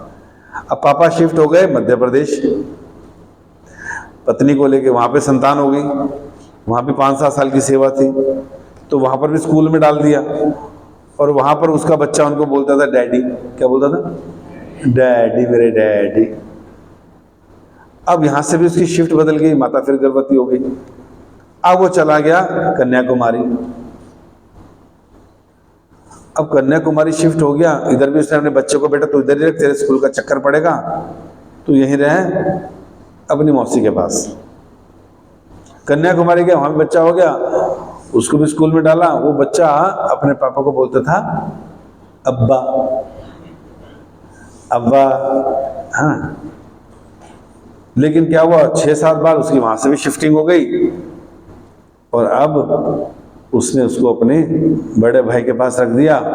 स्कूल का चक्कर पड़ेगा तो फिर किसी दूसरी जगह कश्मीर चला गया, पोस्टेड हो गया और वहां पर उसका एक बच्चा और हो गया। वहां पर उस बच्चे में अपने पापा को क्या बोलता था वो, पिताजी, पिताजी बोलता था। अब क्या हुआ, एक बार फिर जब वो रिटायर हो गया तो उसने दिल्ली में घर बनाया, सारे बच्चों को वहीं बुला लिया, आ जाओ बेटा मैं इधर आ गया। और जैसी पहले वाला आया बाबा, अब है ना बाबा बाबा करके पिता पिता पिता बोल के चिपक गया, पापा पापा बोल के। दूसरा आया डैडी डैडी डैडी, वो भी गले पे चिपक गया। तीसरा आया अब्बा मेरे अब्बा मेरे अब्बा। चौथा आया पिताजी पिता। चारों दूसरों को ऐसे घूर रहे हैं, तू मेरे पिताजी को डैडी क्यों बोलता है। दूसरे कहते तू मेरे पिताजी को अब्बा क्यों बोलता है। तीसरे कहते तू मेरे पिताजी पिताजी क्यों बोलता है। डिशुम डिशुम, खूब मार पिटाई शुरू हो गई। अब्बा डैडी पिताजी, मेरे पापा महान, मेरे पापा ये, मेरे अब्बा ये, मेरे डैडी ये, मेरे पिताजी। फिर पापा ए बदतमीज, चुप, एक थप्पड़ मारूंगा। पापा पहले हमें ये बताओ, आप मेरे अब्बा हो किसके पिताजी हो।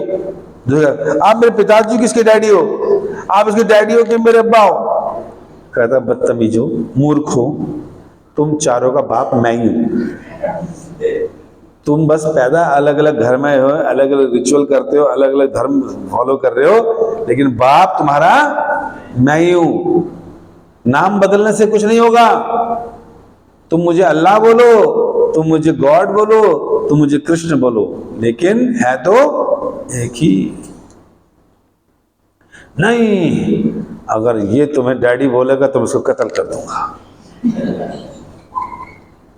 तो भाई तुम उसका कत्ल कर दोगे तो पापा खुश होंगे कभी? कभी खुश नहीं होंगे, क्योंकि कैसी निकम्मी औलाद मैंने पैदा कर दी। तो उसी तरह संसार में सबका बाप एक ही है, और वो कौन है? कृष्ण।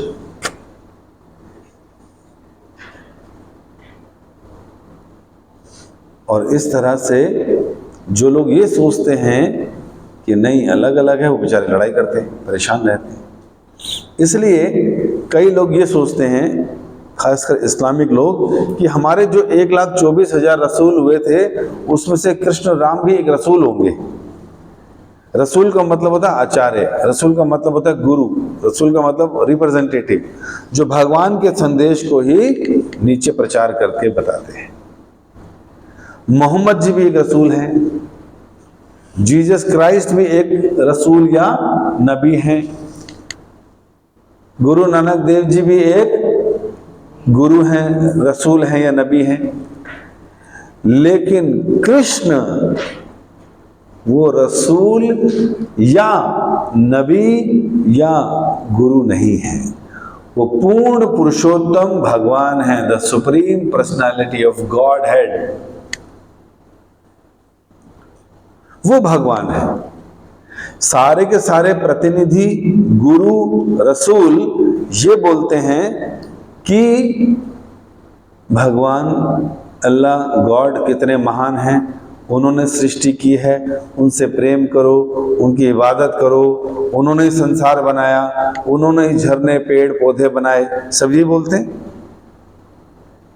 लेकिन केवल कृष्ण ही बोलते हैं क्या कि ये सब मैंने बनाया, अहम सर्वस्य प्रभवो, मैंने सारा संसार बनाया, सब कुछ मुझसे ही निकला है। अगर भगवान कृष्ण या राम भी अगर नबी या रसूल होते तो वो ये कहते कि भगवान खुदा कोई और है, हम तो उनके प्रतिनिधि हैं, तुम्हें सिखाने हैं। जबकि ऐसा नहीं, केवल भगवान की भगवत गीता में ही कृष्ण ने बोला कि मैं भगवान हूँ, मैं संसार चला रहा हूँ, मैंने पेड़ पर्वत बनाए, मैंने सारी सृष्टि की, मैंने तुम्हें बनाया, सारी आत्माएं बनाई, तुम सबके अंदर परमात्मा रूप में मैं हूँ। किसने बोला ये सब? कृष्ण ने। इसलिए जो लोग ये बोलते हैं कि कृष्ण राम भी नबी रहे होंगे, तो ऐसा नहीं है।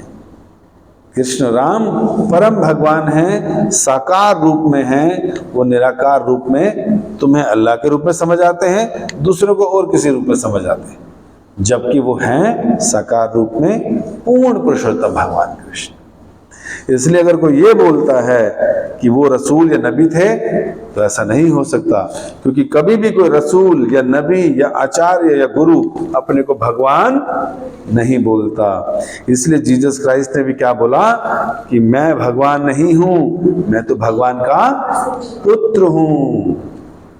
मोहम्मद जी ने ये नहीं बोला कि मैं अल्लाह हूं, उन्होंने कहा मैं तो अल्लाह का मैसेंजर हूं।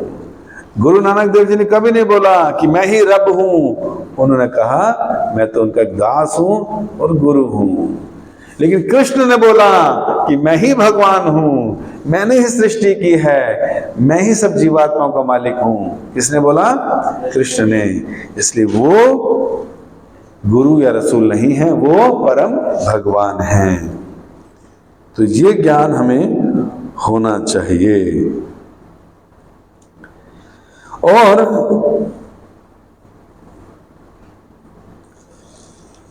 इसी तरह से कई बार भगवान पर कई तरह के प्रश्न किए जाते हैं। जैसे कई बार मूवीज बन जाती हैं, द केरला स्टोरी, या इसके अलावा भी ओ माई गॉड मूवी आई थी, या पीके कोई मूवी आई थी।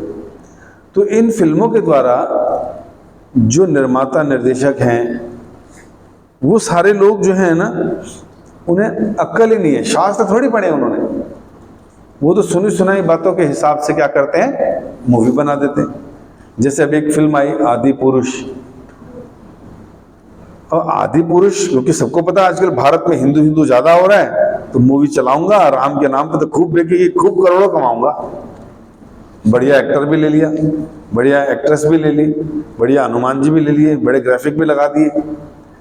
अब क्या किया इन्होंने, सबसे पहले सीन में जो मैंने सुना या पढ़ा कि जी रावण ने, कुंभकर्ण ने, विभीषण ने तपस्या करी, और ब्रह्मा जी जब खुश हुए तो उन्होंने वरदान मांगा, ना मैं घर के अंदर मरूं, ना घर के बाहर मरूं, ना सुबह मरूं, ना शाम को मरूं, रात को मरूं, ना किसी आदमी से मरूं, ना किसी।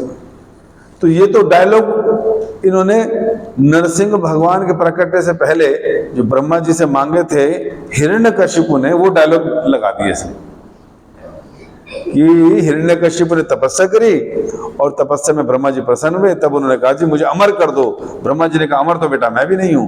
कहते ठीक है, फिर आप मुझे, ना मैं देवता से मरूं, ना मनुष्य से, ना मैं घर के अंदर मरूं, ना घर के बाहर, ना किसी अस्त्र से, ना किसी शस्त्र से, ना दिन में मरूं, ना रात में मरूं, तो सारा ही मांग लिया। तो इसमें इन्होंने क्या गड़बड़ी कर दी, कथा सुनी कभी किसी और की होगी और यहाँ रामायण में जोड़ दी उसको, और रावण से ये बात कहलवा दी ब्रह्मा जी से कि मुझे ऐसा दो। जबकि हुआ क्या था, इतने तीनों ने बहुत लंबी लंबी तपस्या की, ये रावण ने, कुंभकर्ण ने और विभीषण ने। और क्या मांगा था इन्होंने, रावण ने कहा कि देखो मुझे किसी देवताओं से, किसी गंधर्व से, है ना, किसी किन्नर से मुझे ऐसी शक्ति दो इनके हाथों के द्वारा ना मरूं मैं। क्यों मांगा इनका, कि उनको लगता था ये कभी मेरे लिए एक चैलेंज हो सकते हैं। मनुष्य को मांगा ही नहीं इसने, कहता मनुष्य ऐसे कुचल दूंगा पैर के नीचे। तो इसलिए इसने रावण ने मनुष्य बोला ही नहीं, उसने बोला देवता, यक्ष, किन्नर, विद्याधर, गंधर्व, इनके हाथों कभी ना मरो, ये शक्तिशाली होते हैं। भगवान ने कहा तथास्तु। रावण को लगा मैं अमर हो गया, कोई मुझे मार नहीं पाएगा, मनुष्य की औकात ही इतनी, उसको पैरों के नीचे दबा के मार दूंगा। तो जब भगवान राम अवतरित हुए रावण का वध करने के लिए, तो एक सामान्य पुरुष के रूप में, मर्यादाओं में चलने वाले, ओ वनवासी छोकरे, है ना, यूं बोलता था रावण, तू मेरा वध करेगा क्या? तू तो छोटा सा मानव है, तू क्या मारेगा? वानरों की सेना की मदद ली, ये दिखाने के लिए कि हाँ मैं मनुष्य ही हूं। देखो मैं बंदरों की मदद ले रहा हूं, बंदरों को सेवा में लगा दिया भगवान ने, और इतना बड़ा पुल बना दिया। और फिर बंदरों की क्यों सहायता ली? क्योंकि एक लीला में, पौराणिक लीला में, नारद जी को तपस्या का वो हो गया था, क्या, घमंड, कि मैंने कामदेव को जीत लिया है। और जब शिव जी ने मना किया कि तुम भगवान को मत दिखाना अपना घमंड, तो वह इतनी अच्छी मेरे को डिग्री मिली है, मैं कैसे ना दूं, चिढ़ते हो मेरे से, मैं जाऊंगा। तो चले गए भगवान विष्णु के पास और कहा देखो जी मैंने कामदेव पे विजय पा ली, मेरा वो कुछ नहीं कर पाया। तो भगवान ने कहा जय हो नारद जी, बहुत अच्छी बात है। तो जैसे नारद जी बाहर निकले तो देखते हैं बहुत बड़ी नगरी, उस नगरी में बहुत सुंदर स्त्री पार्क में खेल रही, उसका नाम है विश्व मोहिनी, और उसने नारद को भी मोहित कर लिया। और फिर जो उसके पिता थे उन्होंने बुलाया नारद जी को, आइए नारद जी बताइए कैसे आना हुआ? कहते हैं बस यहाँ से घूम रहा तो तुम्हारे यहाँ भी आ गया, पहले कभी ये नगरी नहीं दिखी, इस तरफ आना नहीं हुआ। कहते नहीं बैठो ना, मेरी बेटी विश्व मोहिनी है, युवा हो चुकी है, इसका विवाह कराना है, स्वयंवर रच रहा हूं, तो आप इसका हाथ देख के बताइए। अरे इसके हाथ की रेखा तो बहुत अच्छी, बहुत सुंदर युवक मिलेगा इसको। तो ये सोच के नारद जी को लगा मैं क्यों ना शादी कर लूं इससे। तो नारद जी वापस विष्णु के पास गए और कहा मुझे हरिमुख दे दीजिए, अपना मुख दे दीजिए, अपनी जो सुंदरता दे दीजिए, मैं शादी करने जा रहा हूं। हरिमुख दे दिया। तो स्वयंवर का दिन था, माला लेके चल रही थी विश्व मोहिनी, जो कि साक्षात लक्ष्मी थी। तो सारे के सारे राजाओं को नेग्लेक्ट करती गई। नारद जी खड़े थे बीच में, उनको देख के सब हंस रहे थे। नारद जी ने आंखें बंद कर ली, सर झुका ली कि मेरे गले में डालेगी, हरिमुख लेकर आया हूं, इससे सुंदर क्या हो सकता है। नहीं डाला, आगे चलेगी। कहते रहे चली गई आगे, सब हंस रहे मुझे देख के, समझ नहीं आया। फिर लाइन में आगे लग गए कि अब डाल देगी, देखा नहीं होगा, छूट गया होगा। फिर आगे चली गई और आगे जाके भगवान विष्णु खड़े थे, उनके गले में डाल दी। नारद जी ने जैसे करे भगवान यहाँ पर, और सब लोग मुझे देख के हंस रहे। शीशे में देखा तो खुद की शक्ल बंदर जैसी। क्या था ये, क्या कर दिया भगवान? रोने लगा रहे, मैंने पहली बार तो इच्छा जाहिर की थी कि शादी करनी है विश्व मोहिनी से, तुम्हारा क्या जाता है? मैं रो रो के उसका पूरा हाल मेरी ले लिया आपने, इससे तो मैं करना चाहता था, आपने मेरा सहयोग नहीं किया। ब्रह्मांड में घूमता रहता हूँ तुम्हारे नाम की वीणा बजा बजा के, अब मैं नहीं करूंगा भक्ति। तुमने मेरे साथ ऐसा क्यों किया? मैंने हरिमुख मांगा था, तुमने क्यों नहीं दिया? भगवान विष्णु ने कहा मैंने तुम्हें हरिमुख इसलिए नहीं दिया क्योंकि हरि का मुख दिया। हरि का मतलब वानर भी होता है, तो मैंने वानर मुख दे दिया तुम्हें। अरे क्यों दिया वानर का मुख मुझे? मैं शादी करना चाहता था। कहते इसलिए दिया क्योंकि तुम्हारा तो बहुत घमंड हो गया था, तुम्हें लगता था तुमने कामदेव को जीत लिया, इसलिए मैंने ये ऐसी लीला रची, एक नया राज्य रचा जिसको देखकर तुम मोहित हो गए। विश्व मोहिनी जो कि स्वयं लक्ष्मी है, उसको वहां भेज दिया जिससे तुम आकर्षित हो गए, और तुम्हारा घमंड चूर चूर करने के लिए, क्योंकि भक्ति में घमंड नहीं चाहिए, मेरे भक्तों में किसी प्रकार का अहंकार नहीं चाहिए। तो तुम्हें सीधा करने के लिए, तुम्हारी भक्ति बचाने के लिए नारद मैंने ये लीला रची। अरे लेकिन मेरा नुकसान करा दिया, मुझे शादी करनी थी इससे, और तुमने मुझे बंदर बना दिया। इतना रो रहा हूं, दिखता नहीं है तुम्हें? भगवान ने कहा देखो मैं तो तुम्हारे भले के लिए किया। कहते मैं तुम्हें श्राप देता हूं, जिस तरह से मैं स्त्री के लिए रो रहा हूं, तुम भी दर दर भटकोगे, अपनी स्त्री के लिए रोओगे। और मुझे बंदर बनाया ना, तो जब तक बंदरों की सहायता नहीं लोगे तो तुम्हें तुम्हारी स्त्री भी नहीं मिलेगी। जाओ मैं तुम्हें श्राप देता हूं। ये बोल के चले गए। भगवान ने कहा ऐसे श्राप की मुझे जरूरत थी, क्योंकि मुझे रावण का वध करने नीचे जाना है, और सीता को जब रावण अपहरण करेगा तो जब उसको लेने जाएंगे तो वानरों की सहायता भी लेंगे और मैं एक आम पुरुष की तरह सीता के वियोग में रोऊंगा, जिससे रावण को लगे कि ये रोने वाला व्यक्ति कोई भगवान नहीं है, साधारण मनुष्य है, तभी तो उसका वध कर पाऊंगा मैं। तो इस तरह से भगवान ने लीला रची। तो कई बार लोगों को लगता है देखो भगवान अपनी पत्नी के लिए रोए, क्यों रोए, इतने सारे वानरों की मदद ली, क्यों ली? अरे भगवान सबके हृदय में परमात्मा रूप में, तो रावण के हृदय में नहीं है, तो वहीं से उसका टेढ़ा दबा के खींच दे तो रावण में खत्म था। ब्रह्मा जी को बोल दे तपस्या करने तो लगे रहने, तो तुम मत जाना, तो बेचारा खड़े खड़े मर जाता। तो भगवान को अगर किसी को मारना है तो उसके लिए कोई जिम थोड़ी जाना पड़ेगा, कोई वेट थोड़ी उठाना पड़ेगा। पहले भगवान तो सोचेंगे और उनकी शक्तियां काम कर देंगे। लेकिन जो लीला करने आते हैं, हमें सिखाने आते हैं संसार की चीजें, तो कई बारी लोग जिनको धर्म के ज्ञान नहीं है, शिक्षा नहीं है, जिन्होंने 500 साल से ग्रंथ नहीं पढ़े, कितने साल से? क्यों 500 साल से? क्यों? क्योंकि 500 साल पहले सारे हिंदू थे और औरंगजेब के कहर से सारे शास्त्र जला दिए गए, इनका धर्म परिवर्तन कर दिया गया। तो पिछले 500 साल से ये इस्लाम फॉलो कर रहे हैं। अब 500 साल से इस्लाम फॉलो कर रहे हैं तो इन्हें हिंदू धर्म की कोई शिक्षा होगी, ज्ञान होगा? इसलिए हाँ, 500 साल पहले बोलते तो इसका जवाब यही देते, लेकिन क्योंकि 500 साल से ग्रंथ नहीं पढ़े सारे मुस्लिमों ने, धर्म परिवर्तन कर लिया और पर्टिकुलर एक धर्म एक ग्रंथ पढ़ रहे हैं, उससे बाहर कुछ देख ही नहीं रहे, तो इसलिए उनकी जिज्ञासाएं, उनकी प्रॉब्लम है, इसलिए उनको दूसरे धर्म बेकार लगते हैं। लेकिन 500-300 साल पहले इन सारे लोग माला ही जपते थे, सारे लोग स्वाहा स्वाहा करते थे, पूजा करते थे। तलवार देखकर धर्म बचाने के लिए, अपने जान बचाने के लिए यूं की जगह यूं हो गए, बस इतने फर्क। पहले हाथ जोड़ते थे और नमाज अदा करते हैं। चलो कुछ तो कर रहे हैं, नाम तो उसी भगवान का ले रहे हैं, बट प्रॉब्लम क्या है कि बस सूरज कहते हैं जो रोशनी में रोज सुबह चमकता है, सूर्य पूरे मत बोलो हमारे आगे, सन वन कुछ नहीं होता, जो होता है सूरज ही होता है। ये गलत है, ये परेशानी है इनके साथ।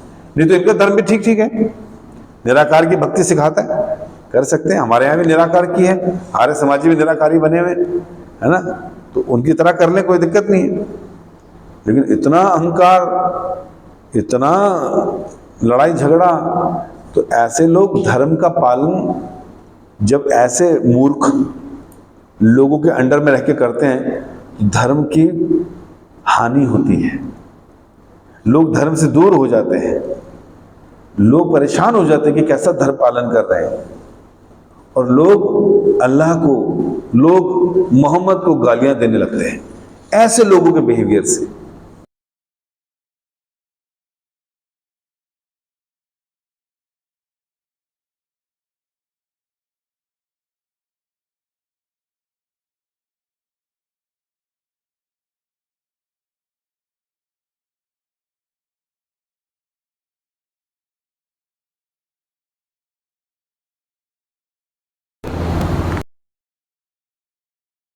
टॉपिक से बाहर का क्लास मतलब जॉब ने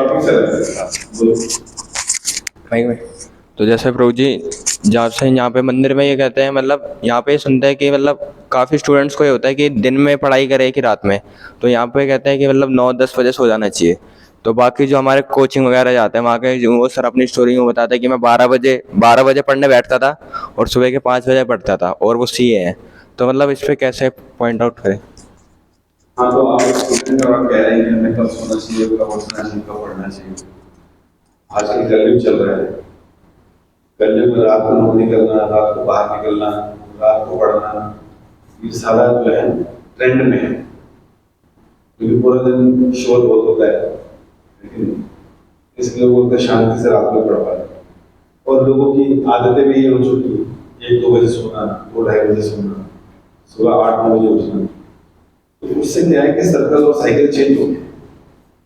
इसलिए अगर आप कह रहे थे किसने रात को जाग जाकर पढ़ाई करी और आज सीए हो गया, तो जो पढ़ेगा उसके रिजल्ट तो आएंगे, चाहे वो रात को पढ़े, चाहे सुबह पढ़े, चाहे दिन में पढ़े।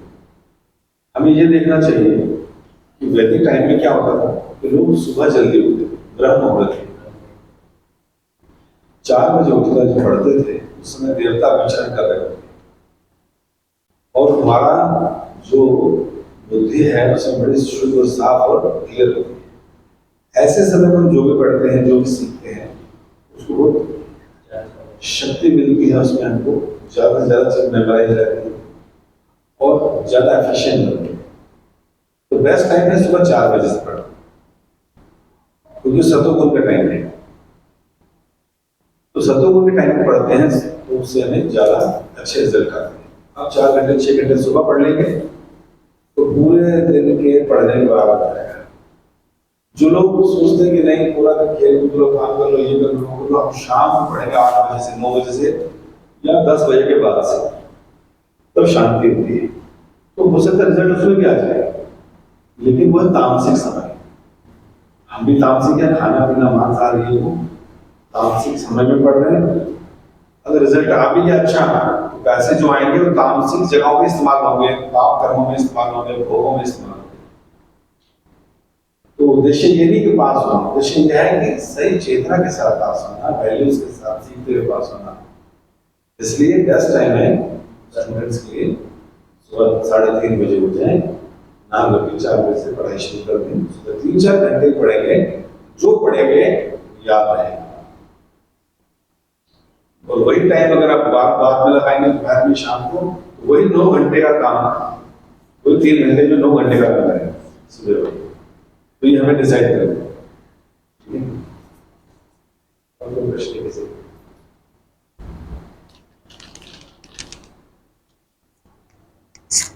प्रभु जी, बहुत सारे लोग कहते हैं कि जो इस्कॉन टेम्पल है इनका कारोबार बाहर अमेरिका से चलता है। प्रभु जी, इनको हम क्या रिप्लाई दें?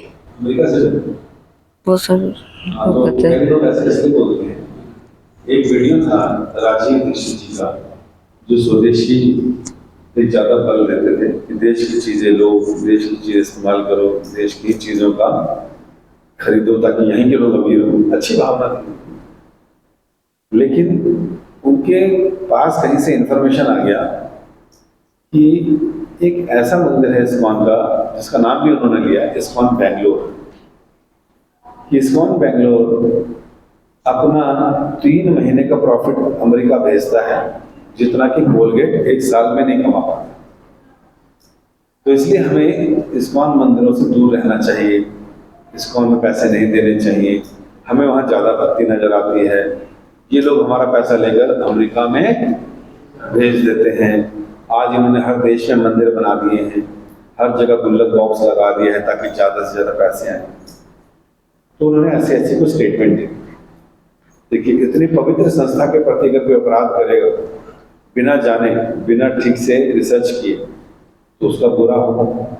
मैंने सुना कि ऐसी स्टेटमेंट देने के 2 साल बाद भी उनको जो है यमराज ने बुला लिया और उनका क्या हो गया, देहांत हो गया, जो मुझे खबर मिली। क्योंकि इस्कॉन में कुछ लोगों ने उनसे संपर्क करने की कोशिश की थी कि भाई आपने किस आधार पर बोला है। तो उनके परिवार वालों ने कहा जब वो चले गए हैं हम लिख कर दे देते हैं, गलती हो गई। शायद मुझे पत्र भी दिया था उनके परिवार वालों ने। इतना मैंने सुना था, इतना ऑथेंटिक है मुझे याद नहीं। तो ऐसी वीडियो जब उन्होंने निकाली तो इसको बार बार सुनकर इस्कॉन के जो द्वेषी लोग हैं, द्वेषी कौन होते हैं? जो कोई आगे बढ़ रहा हो तो उसे द्वेष करना, उससे ईर्ष्या करना, हाय हाय हाय जितना आगे क्यों बढ़ रहे हैं, हाय हाय इनके यहाँ इतने अंग्रेज क्यों, हाय हाय इतने अच्छे सुंदर क्यों लोग लगते हैं, कितनी माला करते हैं, हाय हाय हाय हमें तो कोई पूछता नहीं, इनको आगे बढ़ गए, हाय हाय ये पैसा मांगने आगे, मैं देना नहीं चाहता। तो ऐसे लोगों ने क्या किया, उस वीडियो को खूब सर्कुलेट किया। देखा, हम कहते थे ना इसका पैसा देना चाहिए, इनका पैसा बाहर जाता है। ये वो लोग बोल रहे थे जो लोग पहले ये बोलते थे इस्कॉन संस्था का आज बड़ा पैसा है, विदेशों से बहुत पैसा आता है, इससे तुम्हारे को क्या जरूरत है भैया। पहले बोलते थे विदेशों से पैसा आता है, जब ये वीडियो आ गई तो उल्टा बोलने लगे, नहीं नहीं यहाँ नहीं आता है, तुम इधर से उधर भेजते हो। तो हमने कहा भाई तो पहले ये डिसाइड कर लो आता है ये जाता है, नंबर 1। नंबर 2, अगर इस्कॉन को ऐसी ही मंदिर खोलकर अगर लोगों का पैसा है 10-20 रुपए जो इकट्ठे करके डालते हैं लोग, वो पैसा लेकर बाहर जाना होता तो फिर खाली कृष्ण के ही मंदिर क्यों बनाते? हम साईं बाबा का भी बनाते, हम निर्मल बाबा का भी बनाते, हम राधे माँ का भी बनाते, हम आसाराम का भी बनाते ना, हम लोग गणेश जी का अलग बनाते, दुर्गा का अलग बनाते, जितने त्योहार पर्व जितने फेस्टिवल सबका मंदिर बनाते ना फिर, और सबके आगे गुल्लक भोग सकते हैं कि तो पैसा ज्यादा आता नहीं। इसका मतलब हमें अक्ल नहीं कि क्या करना चाहिए, कैसे करना चाहिए बिजनेस। अगर तो हमारा पैसा ही उद्देश्य है, हमारा सिद्धांत क्लियर है, भगवद गीता, भागवत, वेद इत्यादि के द्वारा लोगों को सही शिक्षा देना। तो जिन लोगों को ऐसा लगता है कि विदेशों में पैसे जाता है, वो केवल इस वीडियो को सुनने के बाद समझ रहेगा। जबकि राजीव दीक्षित जी ने ये स्टेटमेंट यूं दी थी क्योंकि इस्कॉन के 700 मंदिर तो सारे के सारे इस्कॉन के नाम से ही रजिस्टर्ड है, लेकिन आज से 15-20 साल पहले एक मंदिर जो बेंगलोर में था, उसने उस मंदिर बेंगलोर को इस्कॉन बेंगलोर के नाम से रजिस्टर करवा लिया और घर के खुद के लोगों को ही क्या बना लिया, उसका ट्रस्टी बना लिया।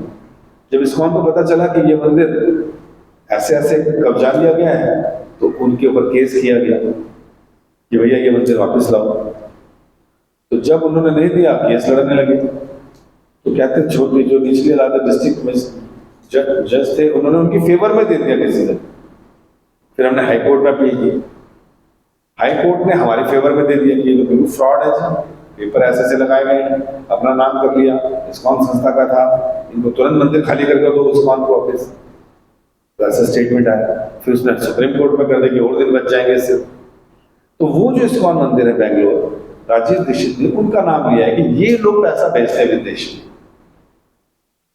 और अगर कुछ ऐसा है तो इनकम टैक्स को रेड मारनी चाहिए, दूसरों को रेड मारनी चाहिए, लोगों को वहां पैसे से ज्यादा बंद करना चाहिए, ना कि 699 मंदिरों जो कि सही ढंग से इस्कॉन के अंडर में चल रहे हैं। एक दूसरी बात, मैं आपको कहां का किस देश का लगता हूं? भारत देश का। इस्कॉन के 300 मंदिर भारत देश में, और कौन इसके अंदर कौन है प्रधान, कौन है कैशियर? यहीं के लोकल लोग, यहीं की कमेटियां बनी हुई, यहीं के लोग पैसा देते हैं, यहीं के लोग अकाउंट्स लिखते हैं, यहीं के लोग प्रधान बनते हैं। अगर यहाँ का पैसा बाहर जा रहा होता तो 300 मंदिरों का इन 55 सालों में कोई केस तो बाहर आया होता कि दो आपस में लड़ रहे होते, भैया तुमने $10,000 भेज दिया, मेरे को $5,000 नहीं दिए, ठीक से हिसाब नहीं किया, कोई तो केस ऐसा आता, कहीं तो कोई रिपोर्ट आती, कहीं तो कोई इनकम टैक्स का नोटिस आता, कहीं तो कोई ऑर्गेनाइजेशन हमको एक्सपोज करती। ऐसा कुछ नहीं। क्यों? क्योंकि हमारी सारी बैलेंस शीट टाइम पर जाती हैं, लोगों का जो भी धन आता है वो भगवान की ही सेवा में लगता है। हमारे मंदिर इतने ऑपुलेंट, इतने साफ सुथरे, इतने वेल मैनेज क्यों लगते हैं? क्योंकि हम सारा पैसा भगवान की सेवा में, भगवान के मंदिर के रख रखाव के लिए सुंदर ढंग से साफ सुथरा प्रसाद वितरण में लगाते हैं। कोई 10 रुपए भी देगा, 50 रुपए भी देगा, उसका भी कैलकुलेशन होता है। क्यों? क्योंकि यहाँ पर जीवन समर्पित करने वाले लोग पहले ही ऐसे परिवार और घरों से आए हैं जहाँ पर उन्हें किसी प्रकार की कमी नहीं थी। उन्हें अपने लिए कुछ नहीं चाहिए। अच्छे लोग पढ़े लिखे हैं, जॉब करने वाले थे, जॉब छोड़ कर आए हैं, अपनी जेब से पैसा भी मंदिर में दे रहे हैं। हमारे मंदिर के तो जो अकाउंटेंट हैं, बहुत बड़े सीए हैं और कई समय से पैसा कमा रहे हैं ना, वो खुद अपनी जेब से 1 करोड़ रुपया सेवा मंदिर में दे रहे हैं। जो व्यक्ति सीए हो वो तो देखेगा ना, भाई जो मैंने दिया पैसा जा कर रहा है, अमेरिका जा रहा है, लंदन जा रहा है, अगर उसका पैसा बाहर जाएगा तो क्यों देगा अपनी जेब से पैसा? ऐसे हमारे सारे मंदिरों के अकाउंटेंट भी इंडियन थी। सारी की सारी बैलेंस शीट ब्रांच की सब जगह एक जगह मुंबई में क्लब होती है, फिर वहां से जाकर इनकम टैक्स में जाती है। तो आज तक किसी टीवी चैनल न्यूज में 50 टीवी चैनल हैं, कितनी खुफिया चैनल चल रहे हैं, कितना इनकम टैक्स स्ट्रॉन्ग है हर स्टेट में। कभी किसी में न्यूज सुनी कि इस्कॉन का पैसा बाहर गया, इस्कॉन के लोग पैसे का हिसाब किताब करते कर पकड़े गए? ऐसा नहीं। इसलिए जो लोग ऐसा बोलते हैं वो उस वीडियो की को लेकर बोलते हैं जो गलती से राजीव दीक्षित के मुंह से निकला था, उसके आधार पर। अन्यथा प्रधानमंत्री अपनी छवि खराब करने के लिए इस्कॉन में आके गीता का इनोग्रेशन क्यों करेंगे, जिस संस्था का पैसा बाहर जा रहा हो? क्यों अटल बिहारी वाजपेयी ऐसे मंदिर की ओपनिंग करेंगे जहां से पैसा बाहर जाता हो? क्यों इनके बड़े बड़े नेता हमारे बड़े बड़े प्रोग्राम्स में आके इस्कॉन को ग्लोरीफाई करें? क्यों आदित्यनाथ योगी हमारा वृंदावन में कृष्ण बलराम मंदिर जो गुरुकुल खुला है उसका इनॉग्रेशन करेंगे, प्रभुपाद जी का गुणगान करेंगे? पॉलिटिशियन बहुत तेज होते हैं, इन्हें मालूम है कहाँ जाना है कहाँ नहीं जाना। अगर कहीं पे गड़बड़ मिलेगी तो ये नहीं जाएंगे, ठीक है कि नहीं? जब आसाराम का कांड हुआ तो उसके बाद थोड़ी आसाराम के साथ में नजर आएगा, कोई नजर नहीं आया। अगर इस्कॉन के बारे में किसी ने कोई अफवाह फैला दी तो इनको भी मालूम है कि ऐसा कुछ नहीं है। और अभी भी हमारे देश की जो नई सरकार आई इसने लगभग 4000 NGO इसलिए बंद कर दिए कि बाहर से पैसा आता था, उसका गड़बड़ करते थे लोग कन्वर्जन से, इसलिए बंद कर दिए। लेकिन इस्कॉन के नाम पर कोई आंच भी नहीं है। क्यों? क्योंकि हमारी संस्था पाक साफ पवित्र है, इसका कोई पैसा इधर से उधर नहीं जाता। हाँ, विदेशों में रहने वाले भक्त लोग जो हैं वो जगन्नाथपुरी में डोनेशन करते हैं, मायापुर धाम में करते हैं, वृंदावन में करते हैं, क्योंकि इन धाम की महिमा उनको पता है, इसलिए वो बीजेपी से नाम देते भी हों। लेकिन वो मंदिर में देते हैं, मंदिर के रख रखाव के लिए देते हैं, प्रसाद के लिए देते हैं, इसीलिए देते हैं। तो ये सब है। तो जो ईर्ष्यालु लोग हैं, द्वेषी लोग हैं, जो इस्कॉन कभी आए नहीं, और ऐसे लोग जो ईर्ष्या द्वेष रखते हैं इस्कॉन से, जिन्हें इस्कॉन की फिलॉसफी नहीं पता, ऐसे लोग दूर बैठे बैठे परेशान होते रहते हैं, दुखी होते रहते हैं। कहते हैं ना, हिस्यानी बिल्ली खंबा नोचे। खुद के पास उतना टाइम नहीं है, खुद भक्ति करनी नहीं है, दूसरों की भक्ति समझ आती नहीं है, अपना धन भाग निकालना नहीं है, तो फिर ये क्या करते हैं? लालच की वजह से, द्वेष की वजह से कुछ न कुछ गलत बोलते हैं, इस तरह से करते हैं। ठीक है,